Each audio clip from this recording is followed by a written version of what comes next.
When Flambeau took his month's holiday from his office in Westminster, he took it in a small sailing boat, so small that it passed much of its time as a rowing boat.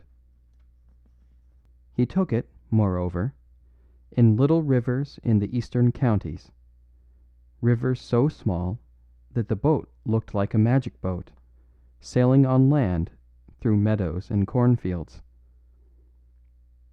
The vessel was just comfortable for two people. There was room only for necessities, and Flambeau had stocked it with such things as his special philosophy considered necessary. They reduced themselves, apparently, to four essentials: tins of salmon, if he should want to eat; loaded revolvers, if he should want to fight; a bottle of brandy, presumably in case he should faint; and a priest, presumably in case he should die. With this light luggage he crawled down the little Norfolk rivers, intending to reach the Broads at last, but meanwhile delighting in the overhanging gardens and meadows, the mirrored mansions or villages, lingering to fish in the pools and corners, and in some sense hugging the shore. Like a true philosopher, Flambeau had no aim in his holiday. But, like a true philosopher, he had an excuse. He had a sort of half-purpose, which he took just so seriously that its success would crown the holiday, but just so lightly that its failure would not spoil it. Years ago, when he had been a king of thieves and the most famous figure in Paris, he had often received wild communications of approval, denunciation, or even love. But one had, somehow, stuck in his memory. It consisted simply of a visiting card, in an envelope with an English postmark. On the back of the card was written in French, and in green ink: "If you ever retire and become respectable, come and see me. I want to meet you, for I have met all the other great men of my time. That trick of yours of getting one detective to arrest the other was the most splendid scene in French history." On the front of the card was engraved, in the formal fashion, "Prince Saradine, Reed House, Reed Island, Norfolk." He had not troubled much about the prince then, beyond ascertaining that he had been a brilliant and fashionable figure in southern Italy. In his youth, it was said, he had eloped with a married woman of high rank. The escapade was scarcely startling in his social world, but it had clung to men's minds because of an additional tragedy, the alleged suicide of the insulted husband, who appeared to have flung himself over a precipice in Sicily. The prince then lived in Vienna for a time, but his more recent years seem to have been passed in perpetual and restless travel. But when Flambeau, like the prince himself, had left European celebrity and settled in England, it occurred to him that he might pay a surprise visit to this eminent exile in the Norfolk Broads.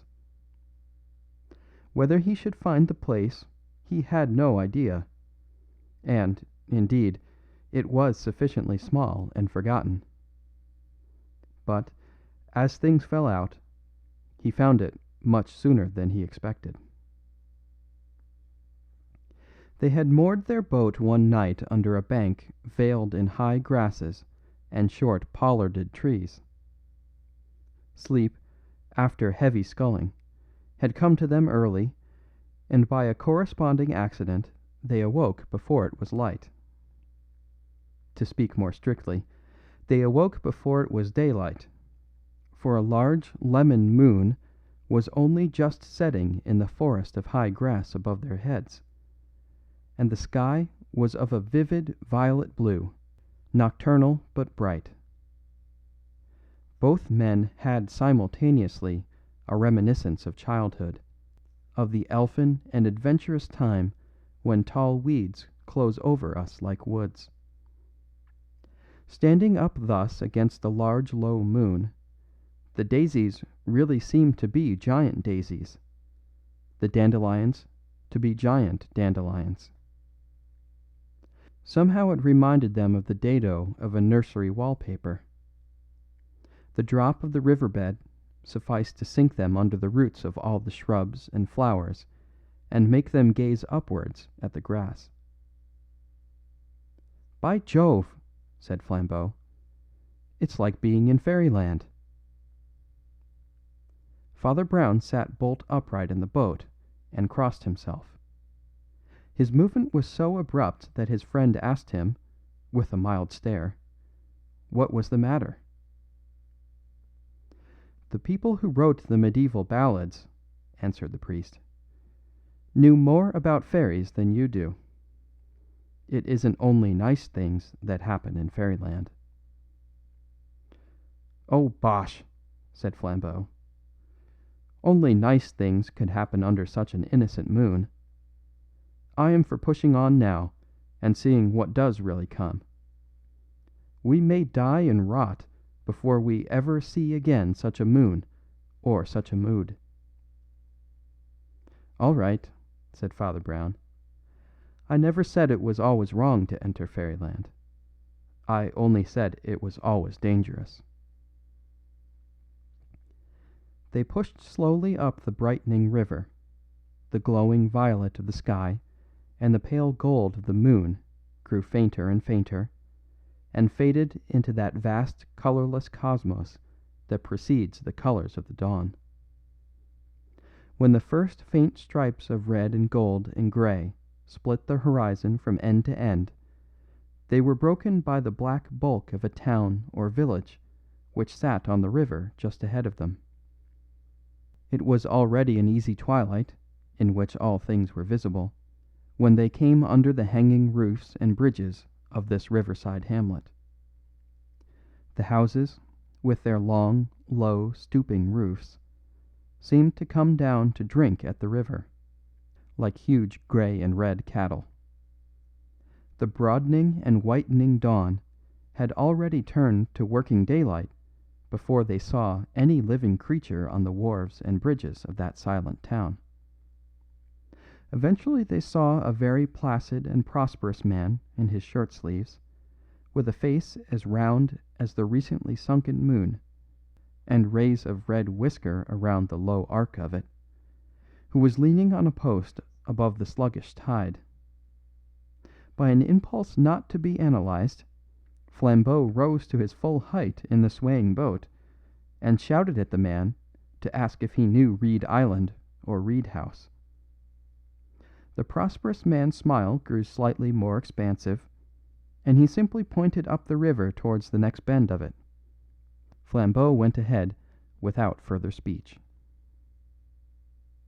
The boat took many such grassy corners and followed many such reedy and silent reaches of river, but before the search had become monotonous, they had swung round a specially sharp angle and come into the silence of a sort of pool or lake, the sight of which instinctively arrested them. For in the middle of this wider piece of water, fringed on every side with rushes, lay a long, low islet, along which ran a long, low house or bungalow, built of bamboo or some kind of tough tropic cane. The upstanding rods of bamboo which made the walls were pale yellow.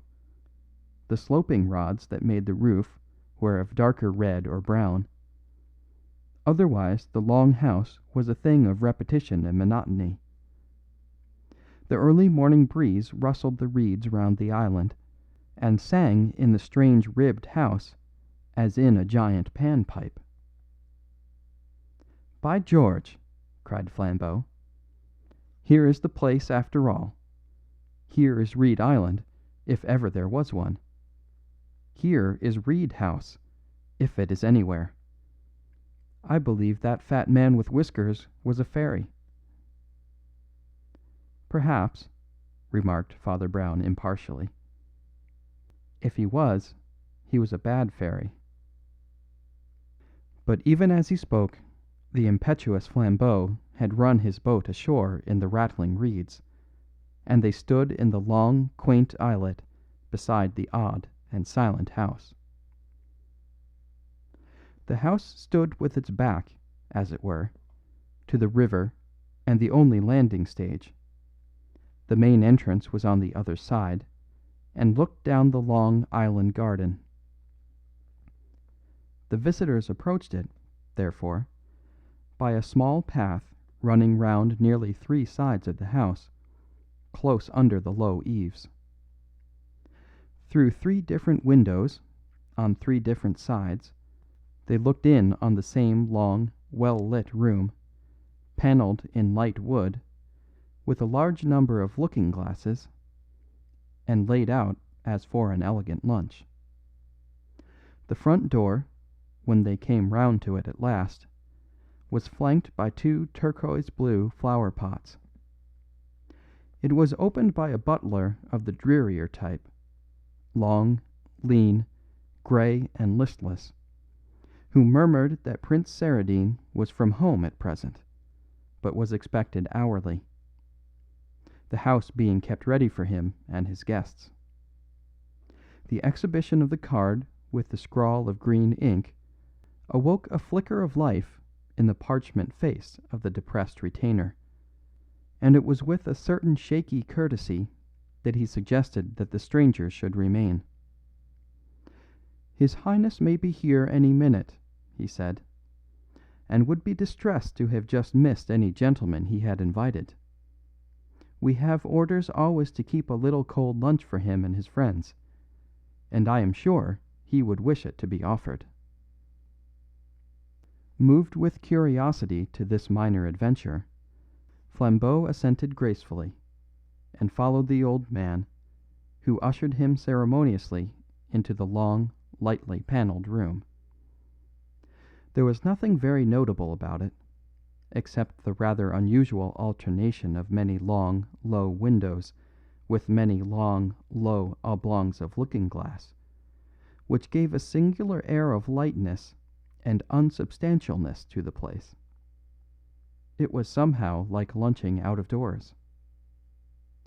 1 or 2 pictures of a quiet kind hung in the corners, one a large grey photograph of a very young man in uniform, another a red chalk sketch of 2 long-haired boys.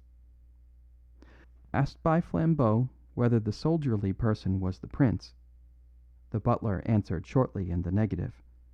It was the prince's younger brother, Captain Stephen Saradine, he said.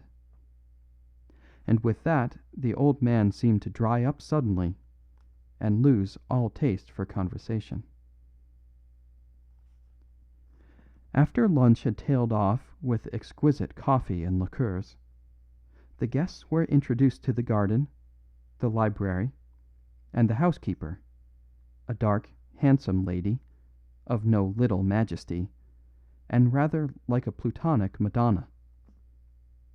It appeared that she and the butler were the only survivors of the prince's original foreign ménage, all the other servants now in the house being new and collected in Norfolk by the housekeeper.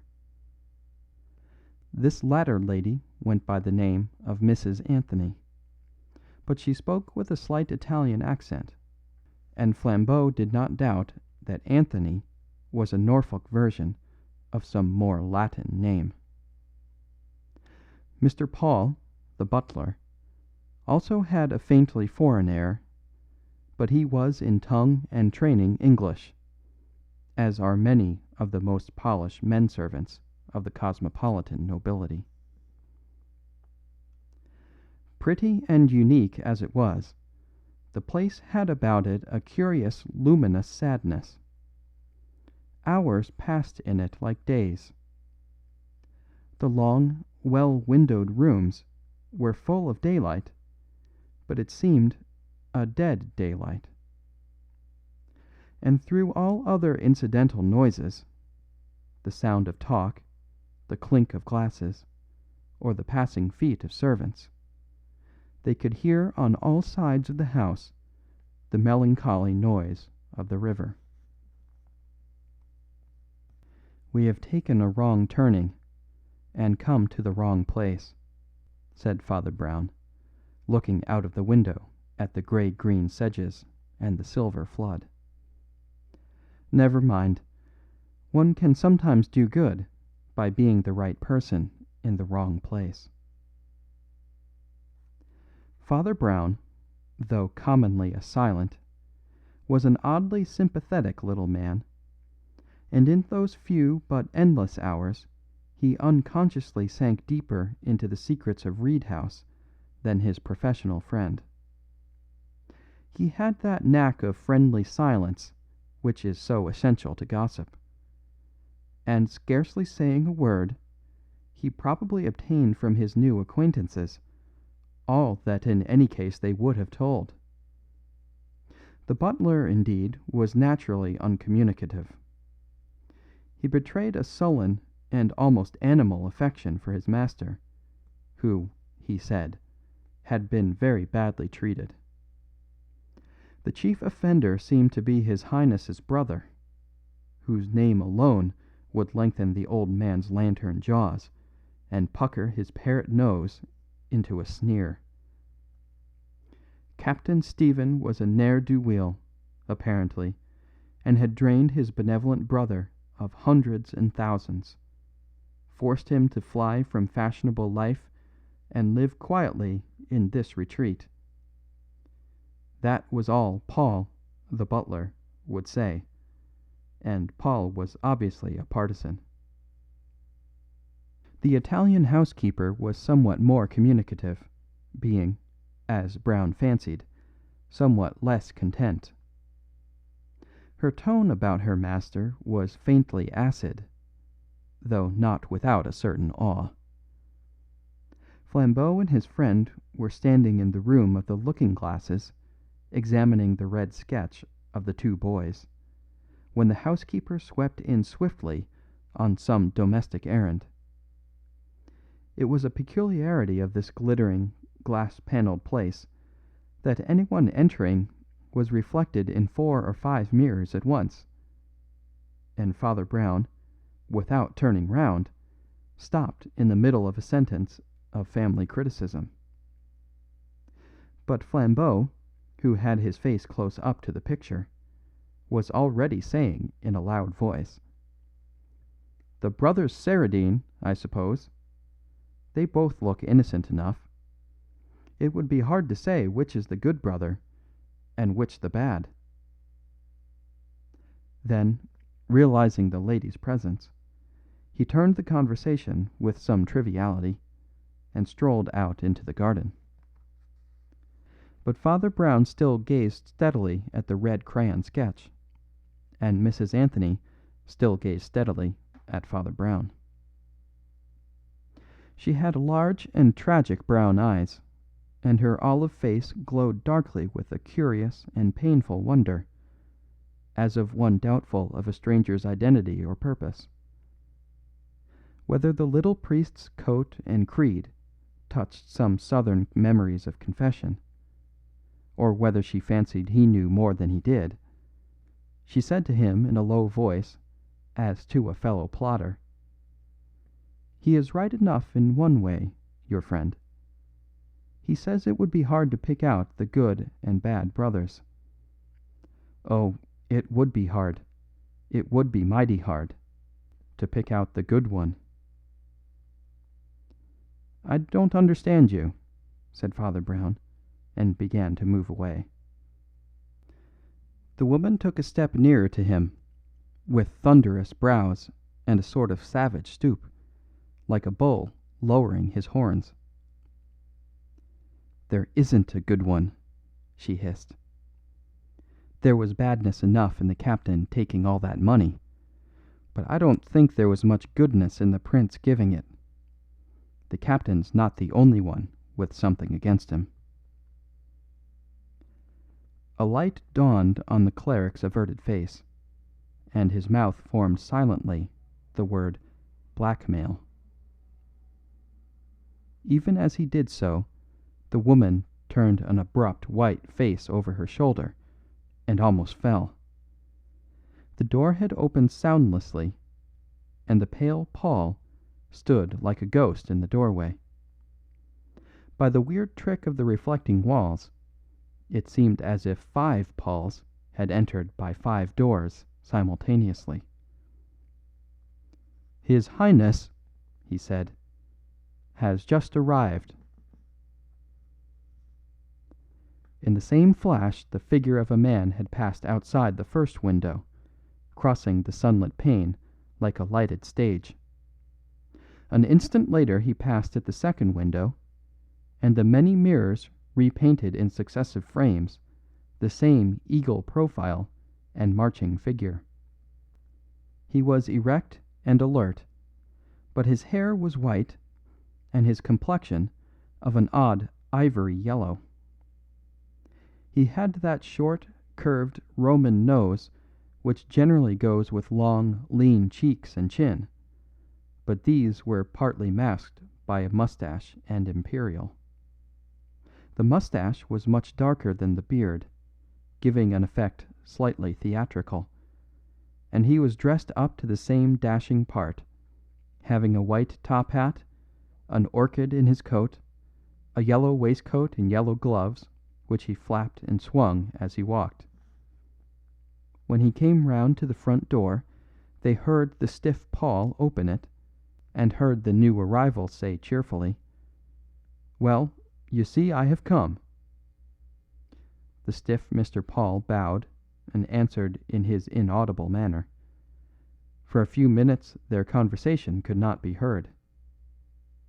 Then the butler said, "Everything is at your disposal," and the glove-flapping Prince Saradine came gaily into the room to greet them.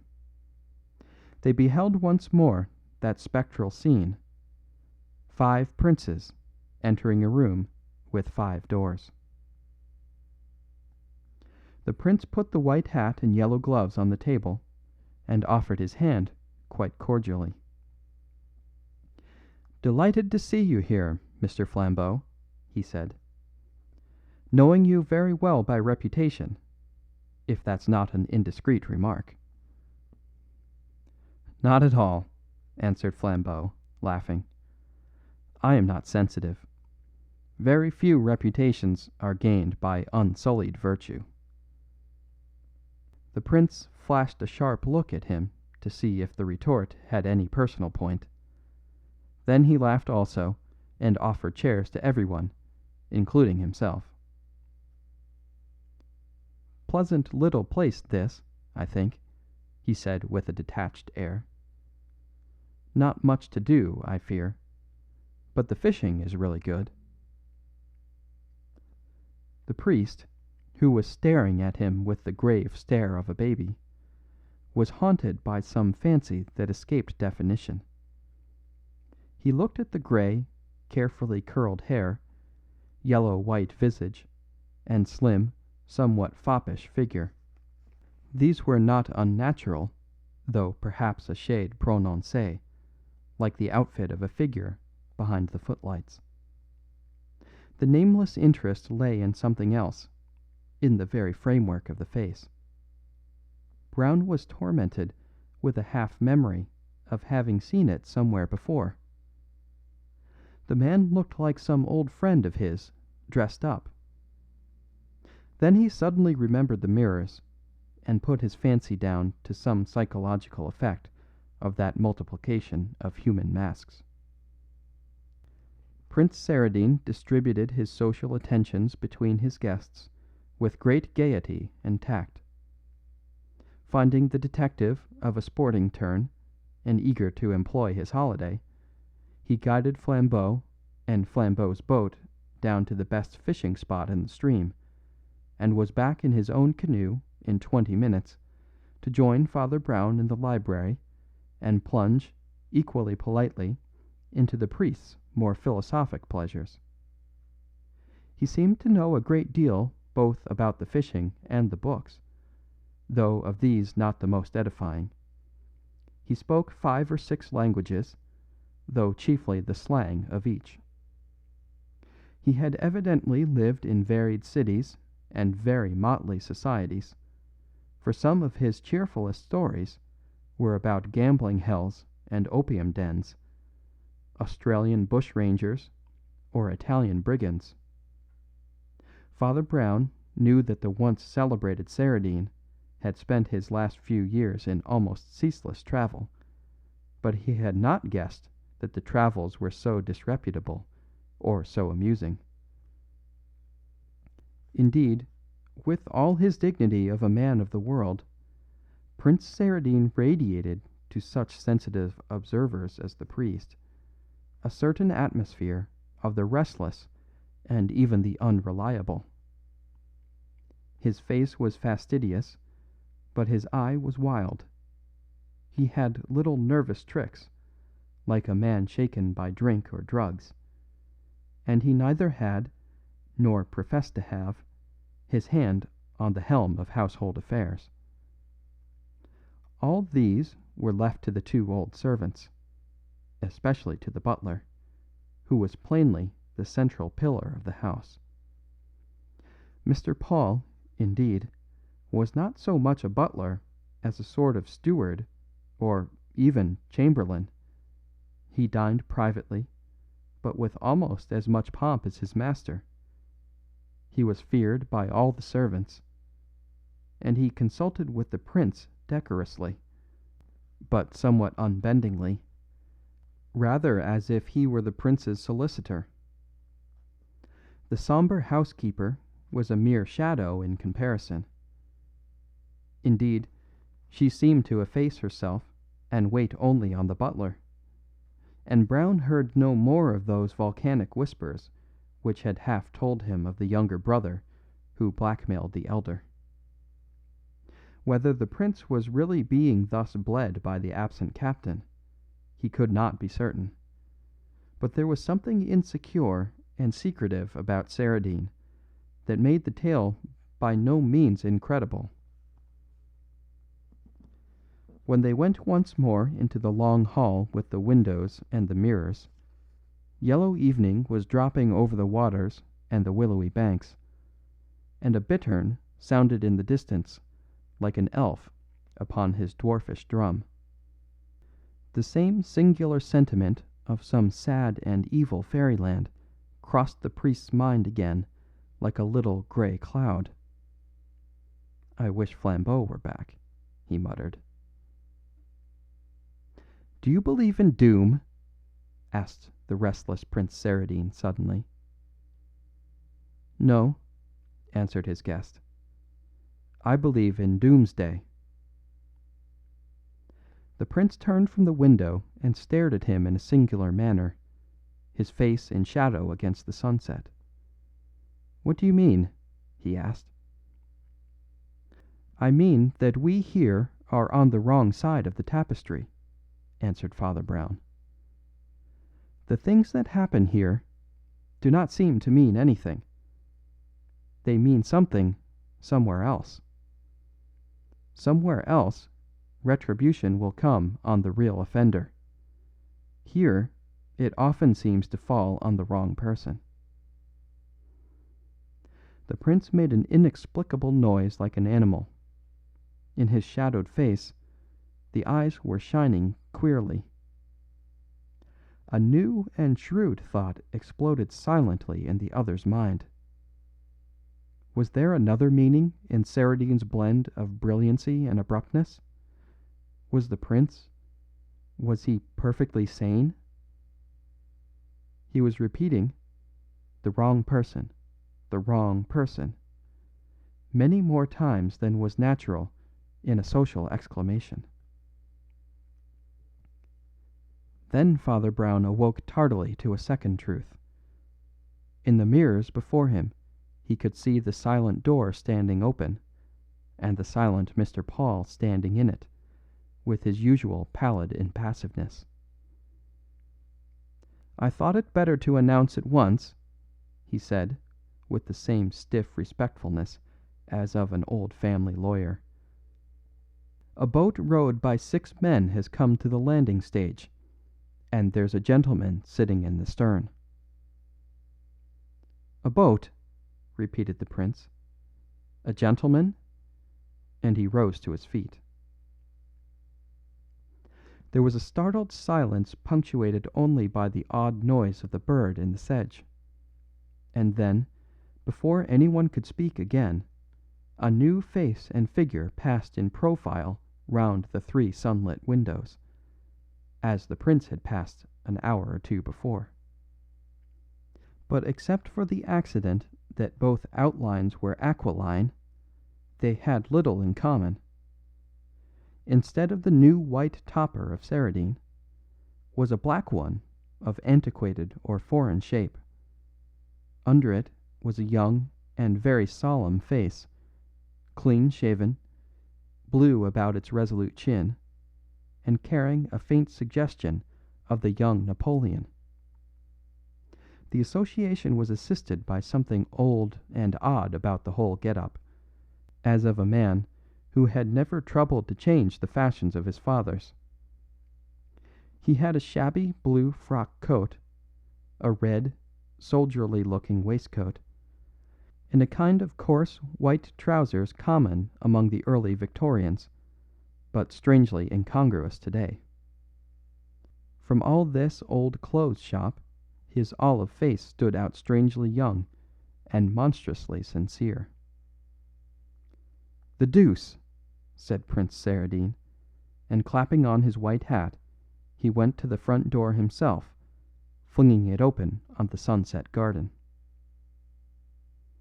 By that time the newcomer and his followers were drawn up on the lawn like a small stage army. The 6 boatmen had pulled the boat well up on the shore, and were guarding it almost menacingly, holding their oars erect like spears. They were swarthy men, and some of them wore earrings. But one of them stood forward beside the olive-faced young man in the red waistcoat, and carried a large black case of unfamiliar form. "Your name," said the young man, "is Saradine?" Saradine assented rather negligently.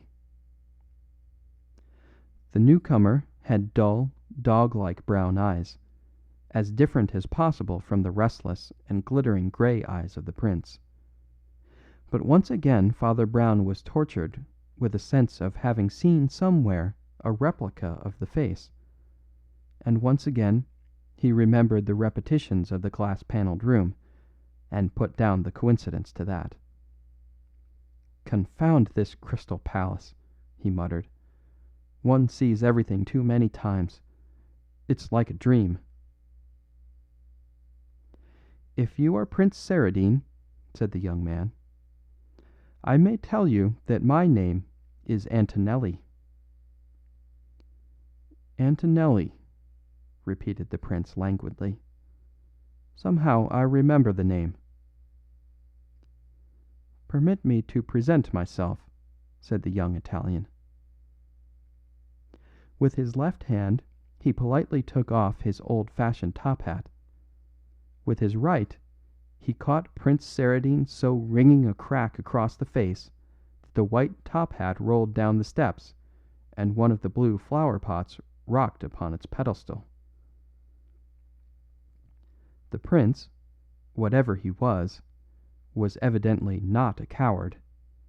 He sprang at his enemy's throat and almost bore him backwards to the grass. But his enemy extricated himself with a singularly inappropriate air of hurried politeness. "That is all right," he said, panting and in halting English. "I have insulted. I will give satisfaction. Marco, open the case." The man beside him with the earrings and the big black case proceeded to unlock it. He took out of it 2 long Italian rapiers, with splendid steel hilts and blades, which he planted point downwards in the lawn. The strange young man standing facing the entrance, with his yellow and vindictive face, the two swords standing up in the turf like two crosses in a cemetery, and the line of the ranked rowers behind, gave it all an odd appearance of being some barbaric court of justice. But everything else was unchanged, so sudden had been the interruption. The sunset gold still glowed on the lawn, and the bittern still boomed as announcing some small but dreadful destiny. "Prince Saradine," said the man called Antonelli, "when I was an infant in the cradle, you killed my father and stole my mother. My father was the more fortunate. You did not kill him fairly, as I am going to kill you. You and my wicked mother took him driving to a lonely pass in Sicily, flung him down a cliff, and went on your way. I could imitate you if I chose, but imitating you is too vile. I have followed you all over the world, and you have always fled from me. But this is the end of the world, and of you. I have you now, and I give you the chance you never gave my father. Choose one of those swords." Prince Saradine, with contracted brows, seemed to hesitate a moment, but his ears were still singing with the blow, and he sprang forward and snatched at one of the hilts.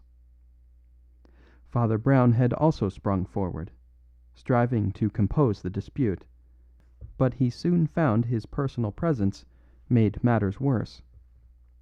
Saradine was a French Freemason and a fierce atheist, and a priest moved him by the law of contraries.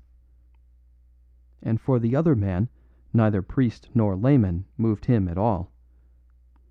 This young man with the Bonaparte face and the brown eyes was something far sterner than a Puritan, a pagan. He was a simple slayer from the morning of the earth, a man of the Stone Age, a man of stone.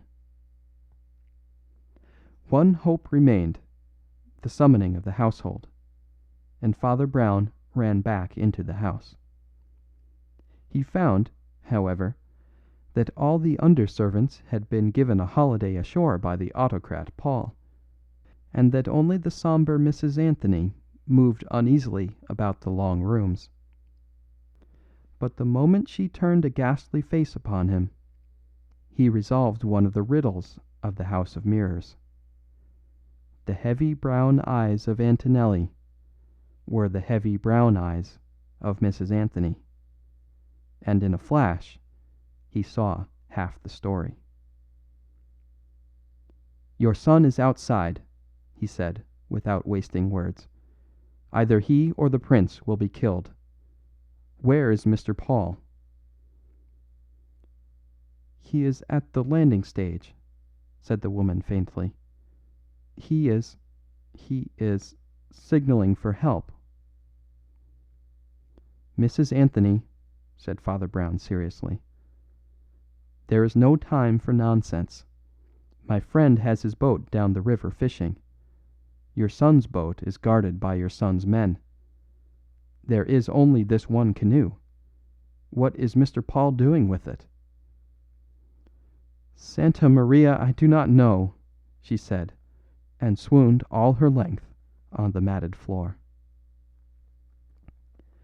Father Brown lifted her to a sofa, flung a pot of water over her, shouted for help, and then rushed down to the landing stage of the little island.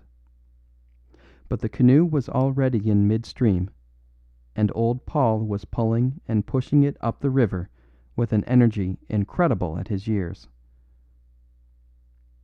"I will save my master," he cried, his eyes blazing maniacally. "I will save him yet."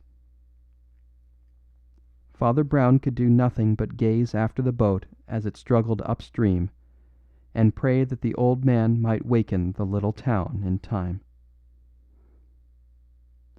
"A duel is bad enough," he muttered, rubbing up his rough, dust-colored hair. "But there's something wrong about this duel, even as a duel. I feel it in my bones. But what can it be?" As he stood staring at the water, a wavering mirror of sunset, he heard from the other end of the island garden a small but unmistakable sound, the cold concussion of steel. He turned his head. Away on the farthest cape or headland of the long islet, on a strip of turf beyond the last rank of roses, the duelists had already crossed swords. Evening above them was a dome of virgin gold, and, distant as they were, every detail was picked out. They had cast off their coats, but the yellow waistcoat and white hair of Saradine, the red waistcoat and white trousers of Antonelli, glittered in the level light like the colours of the dancing clockwork dolls. The two swords sparkled from point to pommel like two diamond pins. There was something frightful in the two figures appearing so little and so gay. They looked like two butterflies trying to pin each other to a cork. Father Brown ran as hard as he could, his little legs going like a wheel. But when he came to the field of combat, he found he was both too late and too early. Too late to stop the strife, under the shadow of the grim Sicilians leaning on their oars, and too early to anticipate any disastrous issue of it. For the two men were singularly well matched, the prince using his skill with a sort of cynical confidence, the Sicilian using his with a murderous care. Few finer fencing matches can ever have been seen in crowded amphitheatres than that which tinkled and sparkled on that forgotten island in the reedy river. The dizzy fight was balanced so long that hope began to revive in the protesting priest. By all common probability, Paul must soon come back with the police. It would be some comfort even if Flambeau came back from his fishing, for Flambeau, physically speaking, was worth 4 other men. But there was no sign of Flambeau, and, what was much queerer, no sign of Paul or the police. No other raft or stick was left to float on. In that lost island, in that vast nameless pool, they were cut off as on a rock in the Pacific. Almost as he had the thought, the ringing of the rapiers quickened to a rattle.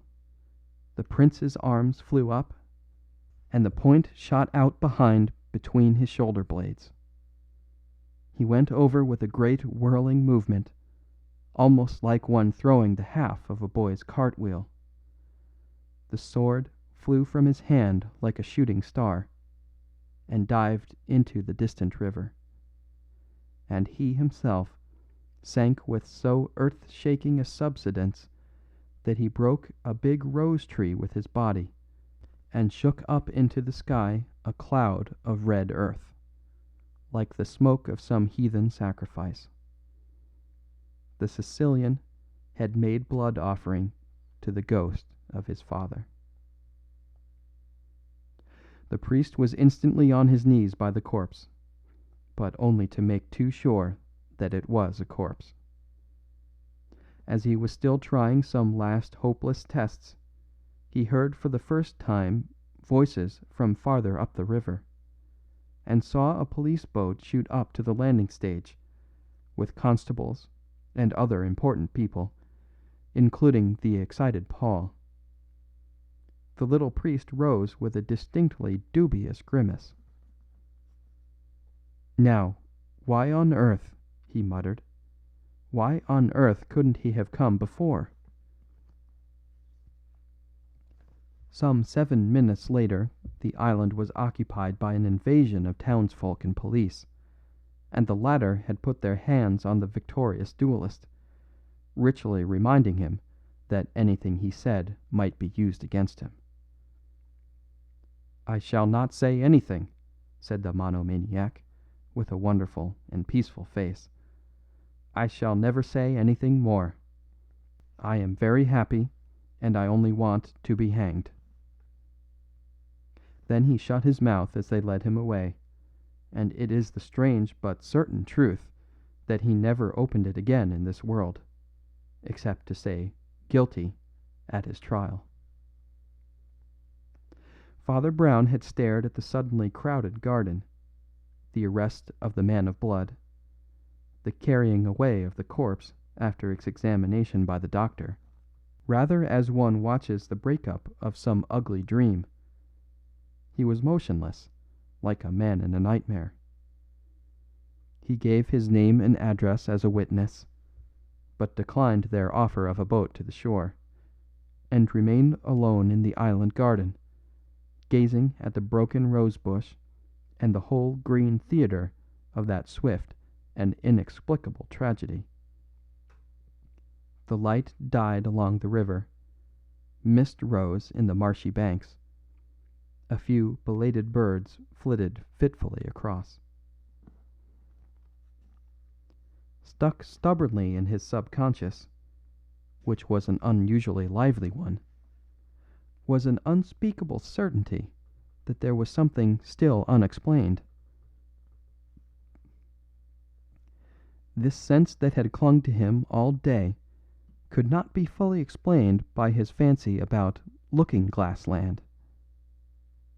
Somehow he had not seen the real story, but some game or mask.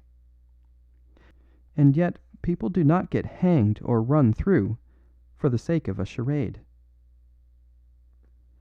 As he sat on the steps of the landing stage ruminating, he grew conscious of the tall, dark streak of a sail coming silently down the shining river, and sprang to his feet with such a back-rush of feeling that he almost wept. "Flambeau!" he cried, and shook his friend by both hands again and again, much to the astonishment of that sportsman, as he came on shore with his fishing tackle. "Flambeau," he said, "so you're not killed?" "Killed?" repeated the angler in great astonishment. "And why should I be killed?" "Oh, because nearly everybody else is," said his companion rather wildly. "Saradine got murdered, and Antonelli wants to be hanged, and his mother's fainted, and I, for one, don't know whether I'm in this world or the next. But, thank God, you're in the same one." And he took the bewildered Flambeau's arm. As they turned from the landing stage, they came under the eaves of the low bamboo house, and looked in through one of the windows, as they had done on their first arrival. They beheld a lamp-lit interior well calculated to arrest their eyes. The table in the long dining room had been laid for dinner when Saradine's destroyer had fallen like a storm bolt on the island. And the dinner was now in placid progress, for Mrs. Anthony sat somewhat sullenly at the foot of the table, while at the head of it was Mr. Paul, the major domo, eating and drinking of the best, his bleared, bluish eyes standing queerly out of his face, his gaunt countenance inscrutable, but by no means devoid of satisfaction. With a gesture of powerful impatience, Flambeau rattled at the window, wrenched it open, and put an indignant head into the lamp-lit room. "Well," he cried, "I can understand you may need some refreshment, but really to steal your master's dinner while he lies murdered in the garden?" "I have stolen a great many things in a long and pleasant life," replied the strange old gentleman placidly. "This dinner is one of the few things I have not stolen. This dinner, and this house and garden, happen to belong to me." A thought flashed across Flambeau's face. "You mean to say," he began, "that the will of Prince Saradine—" "I am Prince Saradine," said the old man, munching a salted almond. Father Brown, who was looking at the birds outside, jumped as if he were shot, and put in at the window a pale face like a turnip. "You are what?" he repeated in a shrill voice. "Paul, Prince Saradine, à vos ordres," said the venerable person politely, lifting a glass of sherry.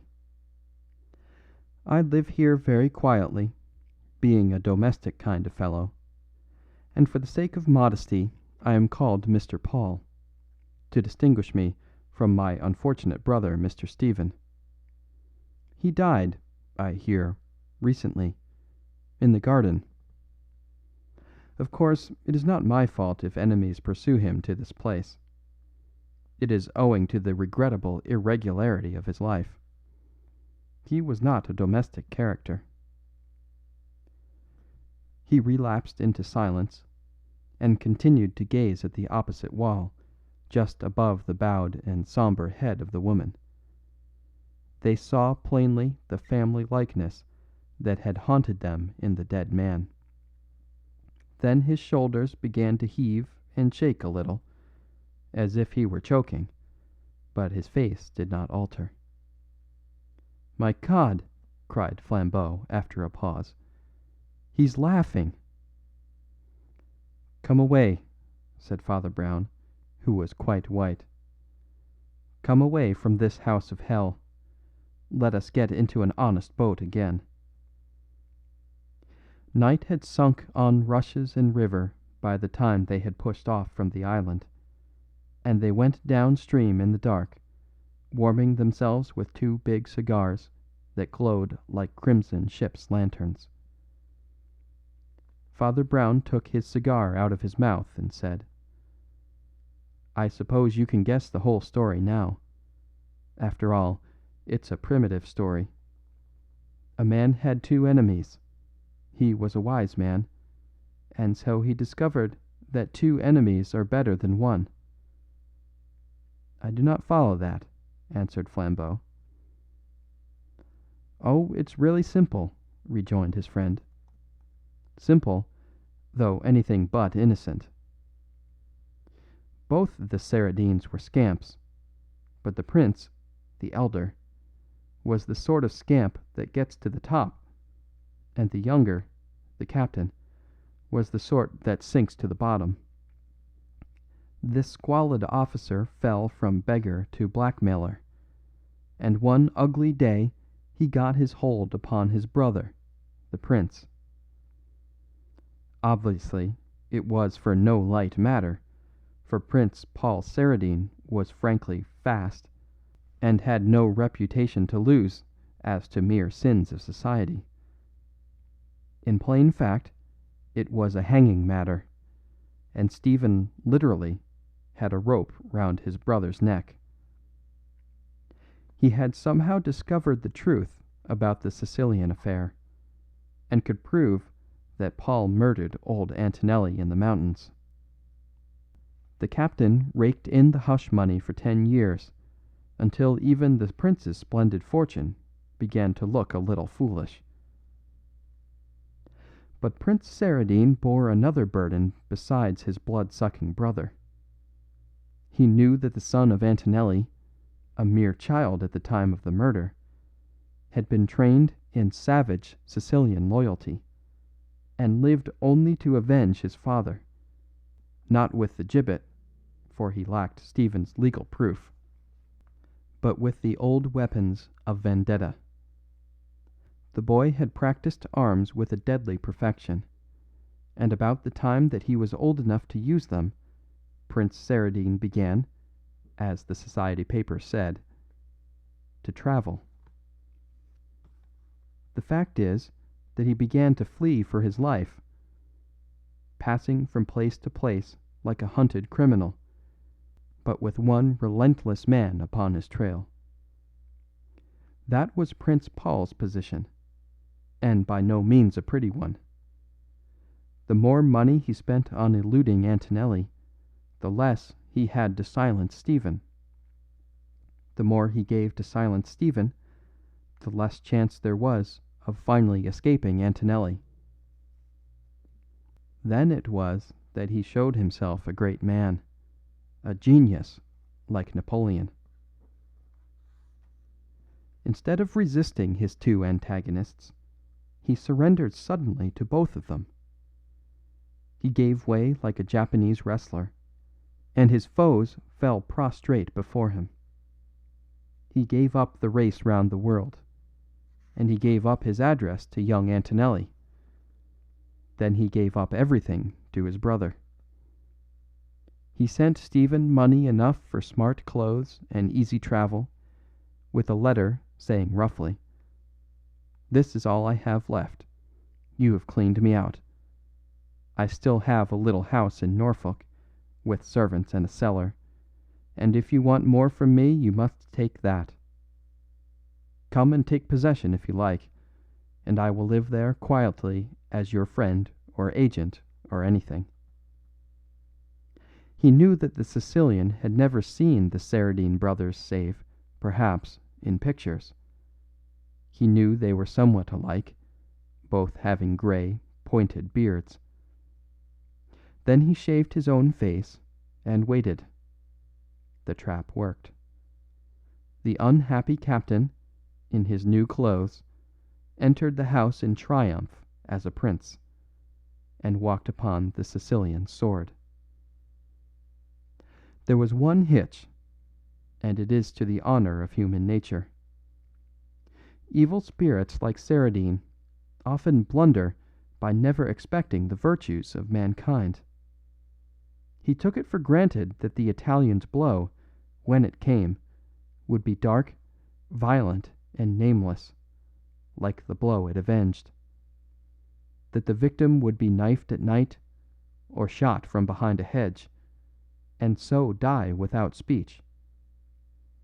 It was a bad minute for Prince Paul when Antonelli's chivalry proposed a formal duel, with all its possible explanations. It was then that I found him putting off in his boat with wild eyes. He was fleeing, bareheaded, in an open boat before Antonelli should learn who he was. But however agitated, he was not hopeless. He knew the adventurer, and he knew the fanatic. It was quite probable that Stephen, the adventurer, would hold his tongue, through his mere histrionic pleasure in playing a part, his lust for clinging to his new cosy quarters, his rascal's trust in luck, and his fine fencing. It was certain that Antonelli, the fanatic, would hold his tongue, and be hanged without telling tales of his family. Paul hung about on the river till he knew the fight was over. Then he roused the town, brought the police, saw his two vanquished enemies taken away forever, and sat down smiling to his dinner. "Laughing, God help us," said Flambeau, with a strong shudder. "Do they get such ideas from Satan?" "He got that idea from you," answered the priest. "God forbid!" ejaculated Flambeau. "From me? What do you mean?" The priest pulled a visiting card from his pocket and held it up in the faint glow of his cigar. It was scrawled with green ink. "Don't you remember his original invitation to you?" he asked, "and the compliment to your criminal exploit? That trick of yours," he says, "of getting one detective to arrest the other. He has just copied your trick. With an enemy on each side of him, he slipped swiftly out of the way and let them collide and kill each other." Flambeau tore Prince Saradine's card from the priest's hands and rent it savagely in small pieces. "There's the last of that old skull and crossbones," he said, as he scattered the pieces upon the dark and disappearing waves of the stream. "But I should think it would poison the fishes." The last gleam of white card and green ink was drowned and darkened. A faint and vibrant colour as of morning changed the sky, and the moon behind the grasses grew paler. They drifted in silence. "Father," said Flambeau suddenly, "do you think it was all a dream?" The priest shook his head, whether in dissent or agnosticism, but remained mute. A smell of hawthorn and of orchards came to them through the darkness, telling them that a wind was awake. The next moment it swayed their little boat and swelled their sail, and carried them onward down the winding river to happier places and the homes of harmless men.